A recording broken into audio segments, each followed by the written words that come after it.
Two attackers, Sko Olsen and Dolberg, maybe in recognition that the final group game against Australia will be the one that decides their fate. There are chances for a young winger, Jesper Lindstrom, and an inexperienced central defender, Victor Nelson. So the Danes, having breezed through qualifying, only Germany of the European teams got here more convincingly, face a significant test with a French team that now includes Raphael Varane. France with a place in the round of 16 within sight. If they win here, they will be the first team to confirm their participation in the knockout stage. But the question, as always with France, will we see the yearned for French panache, or will it be a night when we get the more typical Deschamps pragmatism as they seek to chart their course? Turgid first half between Portugal and Ghana. Look at Rabiot. Two up with him. One was Kylian Mbappe. He's been excellent, Dembele. Griezmann. And Giroud towards Varane at the near post. It's Mbappe. Here comes Giroud. He loves attacking them, doesn't he, Giroud? He really does. It's good football, lovely. Mentioned it on the right hand side here. Dembele's impressed, John. Good choice of pass again. Three waiting. Rabiot, one of them. Giroud. Cornelius. Here's Cornelius. Some wing play. That was Giroud. And Joachim Andersen was just enough of a presence. 100%. That's what puts them off. Brilliant skill on the right hand side here from Dembele. It really is. Make no mistake about it. Schmeichel with the feet. Deemed to be the one. Pay. To deliver. Mbappe was waiting. Rasmus Christensen. Challenging than at most fixtures so far. Griezmann. Lindstrom.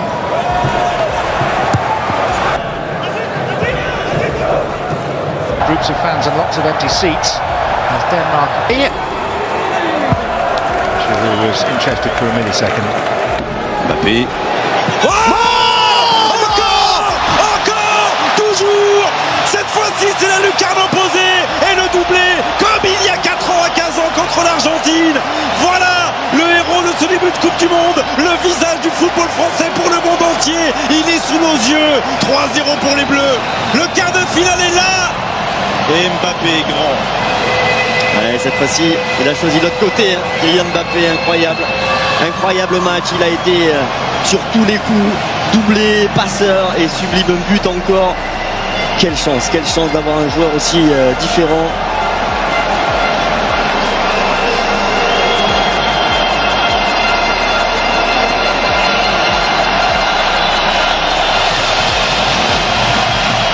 Allez, on se tait, hein. Ah mais on savoure. On se tait. Allez, une maman heureuse et c'est tout un... And that for Giroud. And Christensen. Fine. Griezmann. Exuberant than usual. And look at Mbappe, and he was tucked back there. Now there were covering defenders, or so it seemed, so the colour of the card is going to be yellow. Dear me. Pace. And it just shows you there was a chance up the other end for Damsgaard. And Mbappe. Kylian Mbappe.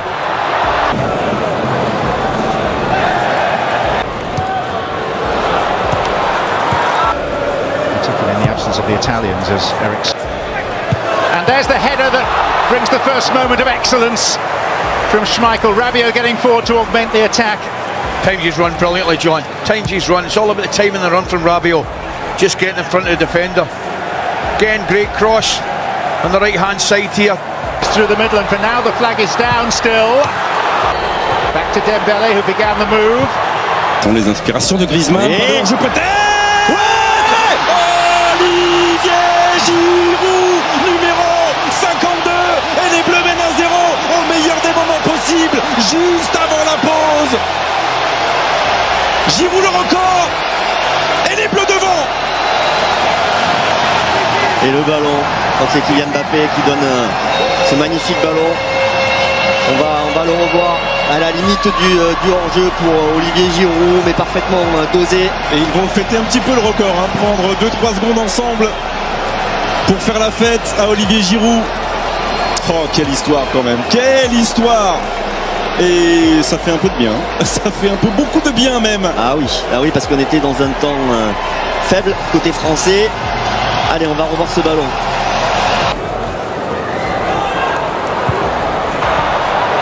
Koundé.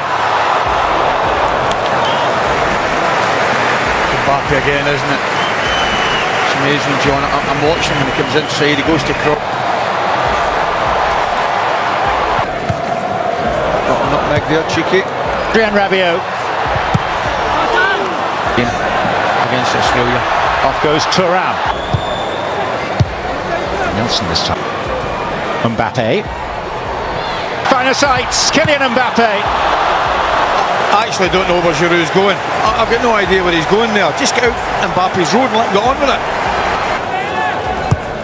Eriksen's ball in. Was it? Hernandez again. Mbappe. Brilliant. It's brilliant. I've just given Giroud a ticking off for getting in behind. And Hernandez does the exact same thing, but at the right time. Tremendous. He makes that run, and what it does, it probably allows the option for Mbappe to come inside on the right foot, but he gives him it, knowing that Hernandez will give him it back. He gives him it back, and the finish is superb. What a goal. There he goes. It's all about this ball back now. There, tremendous, and he hits it first time. Takes a deflection. In the French themselves in 2002. Lynn is a challenging one. Trying to utilise it's Griezmann. Beautiful take. And an ugly finish. Do you know what it is? I'll tell you exactly what causes it. As Victor Nelson turns his body halfway through the move and the ball's in the air. Watch him. It's a lovely little ball, but watch him movement. Watch this. He goes the wrong way. He turns the wrong way. Lindstrom. Right. Mbappe. Dembele. And Allez, Kylian! Oh là là là là là là là là! Kylian Mbappé, 75e minute! Le génie vient de frapper au stade Al-Toumama et peut-être propulser les Bleus en quart de finale! Oh, c'était pas sur une accélération, c'était sur une frappe, mais cette frappe-là, Chelsea n'a même pas pu la toucher! Et le 4e but dans cette Coupe du Monde pour Kylian Mbappé. Quel but et quel joueur! 2-0!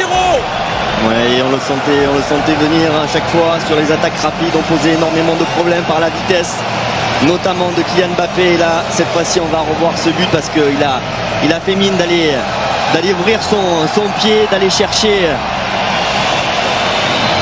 la lucarne à l'opposé. Il a fermé et il a trompé Chesney. Instead it's Brathwaite. Oh! Anderson lost the flight of the ball completely. And as a result, there was a gaping goal in front of Chouameni. Oh, what a block it is. What a block. It comes off. It does. It's Rasmus Christiansen. Get it back 5 hard. And Griezmann. Oh, Brathwaite! Griezmann. Mbappe! With that innate sense of timing. I want you to watch his movement. His movement's incredible. He moves actually just as Griezmann gets the ball. I'm watching him for this angle. And as soon as Griezmann takes the ball, moves on his left foot, Mbappe moves in behind the defender. It's either Christensen or Anderson. I'm not sure which one it is. We'll obviously get that clarified. But he's not even looking at the ball. He moves as soon as the ball goes onto the left foot. to get his little bit of half yard of pace.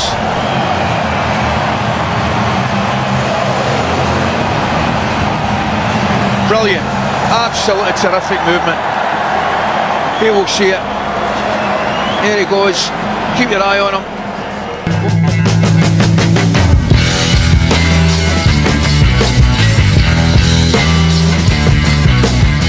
Sebelum kita lanjut ke berita terlengkapnya, alangkah mulianya bagi kalian untuk tekan tombol like, dan yang belum subscribe, tolong subscribe channel ini. Prancis versus Irak, Kylian Mbappe bidik rekor bersejarah di Piala Dunia 2026. Mampukah ia lampaui Messi dan Klose? Panggung megah Piala Dunia 2026 kembali menghadirkan cerita yang berpotensi mengubah sejarah sepak bola dunia. Saat timnas Prancis bersiap menghadapi Irak pada laga kedua grup 1 di Stadion Philadelphia, Senin malam waktu setempat atau Selasa dini hari WIB, sorotan publik dunia tidak hanya tertuju pada hasil pertandingan. Semua mata mengarah kepada satu nama yang terus menjadi pusat perhatian, Kylian Mbappe. Pertandingan ini memang terlihat tidak seimbang jika melihat kekuatan kedua tim. Prancis datang sebagai salah satu kandidat kuat juara dunia dengan skuad bertabur bintang dan pengalaman di level tertinggi. Sementara itu, Irak berusaha keras menciptakan kejutan di tengah status mereka sebagai underdog. Namun di balik duel yang tampak timpang tersebut, tersimpan cerita besar yang membuat laga ini menjadi salah satu pertandingan paling dinanti pada fase grup Piala Dunia 2026. Kylian Mbappe berada di ambang pencapaian luar biasa. Jika dimainkan oleh pelatih Didier Deschamps, sang superstar akan mencatatkan penampilan internasional ke-100 bersama timnas Prancis. Sebuah angka yang sangat spesial bagi pemain yang usianya masih tergolong muda, namun sudah memiliki segudang prestasi yang membuat namanya disejajarkan dengan para legenda sepak bola dunia. Meski demikian, caps ke-100 bukanlah satu-satunya alasan mengapa pertandingan melawan Irak menjadi sangat penting bagi Mbappe. Penyerang andalan Les Bleus itu kini sedang memburu rekor yang jauh lebih besar, yakni menjadi pencetak gol terbanyak sepanjang sejarah Piala Dunia. Pada pertandingan sebelumnya melawan Senegal, Mbappe tampil luar biasa dengan mencetak 2 gol. Brace tersebut membuat koleksi golnya di ajang Piala Dunia meningkat menjadi 14 gol. Catatan itu menempatkannya sangat dekat dengan rekor yang selama bertahun-tahun dipegang oleh legenda Jerman, Miroslav Klose, yang mencatatkan 16 gol di putaran final Piala Dunia. Jarak 2 gol tentu bukan sesuatu yang mustahil bagi pemain dengan kualitas seperti Mbappe. Bahkan banyak pengamat meyakini bahwa rekor tersebut hanya tinggal menunggu waktu untuk dipecahkan. Namun situasi menjadi semakin menarik karena persaingan ternyata tidak hanya melibatkan Mbappe seorang. Tak lama setelah Mbappe mencuri perhatian lewat 2 golnya ke gawang Senegal, Lionel Messi memberikan jawaban yang tidak kalah spektakuler. Kapten Argentina itu mencetak hat-trick saat menghadapi Aljazair dan langsung menyamai rekor Klose dengan koleksi 16 gol di Piala Dunia. Kini dunia sepak bola menyaksikan sebuah perlombaan bersejarah antara 2 generasi berbeda. Di satu sisi ada Lionel Messi, legenda hidup yang telah memenangkan hampir semua gelar bergengsi dalam kariernya. Di sisi lain ada Kylian Mbappe, sosok yang digadang-gadang sebagai penerus tahta sepak bola dunia. Persaingan keduanya memberikan warna tersendiri bagi Piala Dunia 2026. Setiap pertandingan yang mereka jalani kini memiliki arti lebih besar dibanding sekadar kemenangan tim. Setiap gol yang tercipta berpotensi mengubah daftar pencetak gol terbanyak sepanjang sejarah turnamen paling prestisius di dunia tersebut. Sementara itu, dari sisi tim, Prancis juga memiliki misi yang tidak kalah penting. Berdasarkan simulasi superkomputer Opta yang melakukan 25.000 skenario pertandingan, Les Bleus memiliki peluang kemenangan mencapai 88,1% atas Irak. Statistik tersebut menunjukkan betapa besarnya dominasi yang diprediksi akan ditunjukkan oleh skuad asuhan Didier Deschamps. Jika berhasil mengalahkan Irak, Prancis akan mencatatkan pencapaian penting berupa kemenangan dalam 2 laga pembuka Piala Dunia secara beruntun untuk keempat kalinya sepanjang sejarah. Rekor tersebut menjadi simbol konsistensi salah satu kekuatan terbesar sepak bola dunia dalam beberapa dekade terakhir. Bagi Irak, pertandingan ini merupakan ujian yang sangat berat. Wakil Asia tersebut datang dengan catatan yang kurang menggembirakan di ajang Piala Dunia. Dalam 4 pertandingan sebelumnya di putaran final, mereka selalu menelan kekalahan. Jika kembali gagal meraih poin saat menghadapi Prancis, Irak akan menjadi negara Asia pertama yang kalah dalam 5 pertandingan pembuka Piala Dunia secara beruntun. Meski statistik tidak berpihak kepada mereka, Irak tentu tidak ingin menyerah begitu saja. Sepak bola selalu menghadirkan kejutan yang tidak terduga. Tim-tim kecil kerap mampu menciptakan keajaiban ketika tidak ada seorang pun yang memberikan harapan kepada mereka. Semangat itulah yang kemungkinan akan dibawa Irak saat menantang salah satu tim terbaik di dunia. Di sisi lain, Prancis sadar bahwa mereka tidak boleh terlena oleh status favorit. Piala Dunia telah berkali-kali membuktikan bahwa kesalahan kecil bisa berujung pada hasil yang mengejutkan. Karena itu, Les Blues diprediksi tetap akan menurunkan kekuatan terbaik mereka demi mengamankan tiket ke babak berikutnya secepat mungkin. Namun, apapun hasil akhirnya nanti, sorotan terbesar kemungkinan tetap akan mengarah kepada Kylian Mbappe. Setiap sentuhan bola, setiap peluang, dan setiap tembakan yang dilepaskannya akan menjadi perhatian jutaan penggemar sepak bola di seluruh dunia. Apakah malam bersejarah itu akhirnya tiba? Apakah Mbappe mampu menambah koleksi golnya dan semakin mendekati rekor yang selama ini dianggap sulit disentuh? Ataukah justru Irak mampu menciptakan kejutan yang mengguncang dunia sepak bola? Satu hal yang pasti, laga Prancis versus Irak bukan sekadar pertandingan fase grup biasa. Ini adalah panggung tempat sejarah sedang ditulis. Bagi Prancis, pertandingan ini adalah langkah menuju dominasi. Bagi Irak, ini adalah perjuangan demi harga diri dan harapan. Dan bagi Kylian Mbappe, ini bisa menjadi awal dari pencapaian terbesar dalam karier gemilangnya. Ketika peluit kick-off dibunyikan di Philadelphia, dunia tidak hanya menyaksikan sebuah pertandingan sepak bola. Dunia sedang menunggu lahirnya sejarah baru yang mungkin akan dikenang selama puluhan tahun ke depan. Spanyol versus Arab Saudi. La Furia Roja sudah gatal banget pengen menang, siap lampiaskan kekecewaan di Atlanta. Timnas Spanyol datang ke laga kedua grup H Piala Dunia 2026 dengan satu misi yang tidak bisa ditawar lagi, meraih kemenangan. Setelah secara mengejutkan gagal mengalahkan Tanjung Verde pada pertandingan pembuka, La Furia Roja kini berada dalam tekanan untuk segera bangkit saat menghadapi Arab Saudi di Atlanta Stadium, Minggu 21,6 2026 malam WIB. Hasil imbang tanpa gol melawan Tanjung Verde menjadi salah satu kejutan terbesar di fase grup sejauh ini. Banyak pihak memperkirakan Spanyol akan dengan mudah mengamankan 3 poin, mengingat perbedaan kualitas dan pengalaman yang cukup jauh. Namun kenyataannya, pasukan Luis de la Fuente justru kesulitan membongkar pertahanan rapat lawan dan harus puas dengan skor 0,0. Kegagalan meraih kemenangan tersebut langsung memancing reaksi dari berbagai media di Spanyol. Kritik bermunculan karena tim yang berstatus juara Euro 2024 itu dinilai tampil kurang tajam dan minim kreativitas di sepertiga akhir lapangan. Para pendukung pun mulai mempertanyakan efektivitas permainan yang selama ini menjadi ciri khas Spanyol. Meski begitu, pelatih Luis de la Fuente menegaskan bahwa situasi di dalam skuad tetap terkendali. Ia menolak anggapan bahwa timnya sedang berada dalam kondisi krisis. Menurutnya, hasil imbang pada laga pertama memang mengecewakan, tetapi bukan sesuatu yang harus disikapi dengan kepanikan berlebihan. De la Fuente menilai para pemainnya masih memiliki mental juara dan karakter kompetitif yang kuat. Justru hasil kurang memuaskan itu disebutnya menjadi bahan bakar tambahan bagi Rodri dan kawan-kawan untuk tampil lebih agresif pada pertandingan berikutnya. Kami harus memperbaiki keadaan. Ini bukan situasi dramatis, tapi kami harus menang, ujar De La Fuente dalam pernyataannya yang dikutip dari situs resmi FIFA. Pernyataan tersebut menggambarkan bagaimana suasana di ruang ganti Spanyol saat ini. Tidak ada kepanikan, tetapi ada rasa terganggu karena gagal mendapatkan hasil yang diharapkan. Perasaan itulah yang diyakini akan membuat Spanyol tampil jauh lebih berbahaya ketika berhadapan dengan Arab Saudi. Salah satu pemain yang diperkirakan akan menjadi motor kebangkitan Spanyol adalah Rodri. Gelandang yang dikenal sebagai pengatur tempo permainan itu diharapkan mampu memberikan stabilitas sekaligus kreativitas yang sempat hilang saat menghadapi Tanjung Verde. Selain Rodri, lini serang Spanyol juga dituntut untuk menunjukkan kualitas sebenarnya.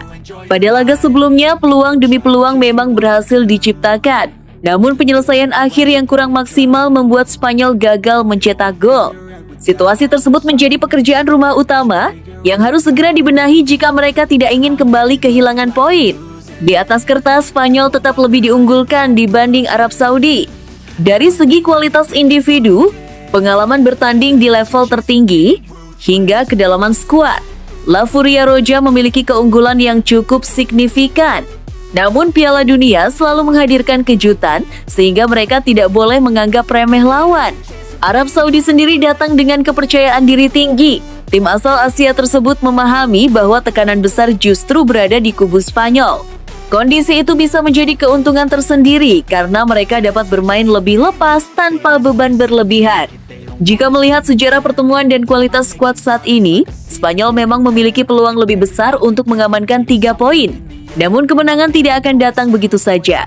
Mereka harus mampu memanfaatkan peluang dengan lebih efektif serta menjaga konsentrasi sepanjang pertandingan. Laga ini juga menjadi penentu arah perjalanan Spanyol di fase grup. Apabila kembali gagal menang, posisi mereka akan semakin sulit dan peluang lolos ke babak berikutnya bisa terancam. Sebaliknya, kemenangan akan mengembalikan kepercayaan diri tim sekaligus membuka jalan menuju fase gugur. Luis de la Fuente tampaknya sangat memahami pentingnya pertandingan ini. Karena itu, ia menegaskan bahwa para pemainnya sudah menunjukkan respons positif dalam sesi latihan. Sang pelatih bahkan mengisyaratkan publik akan melihat wajah berbeda dari Spanyol saat menghadapi Arab Saudi. Menurutnya, rasa kecewa setelah hasil imbang kontra Tanjung Verde telah memicu semangat besar di dalam tim. Para pemain merasa terusik dan ingin segera membuktikan bahwa hasil di laga pertama hanyalah sebuah kecelakaan kecil, bukan gambaran sesungguhnya dari kekuatan Spanyol. Atmosfer pertandingan di Atlanta Stadium dipastikan akan berlangsung panas.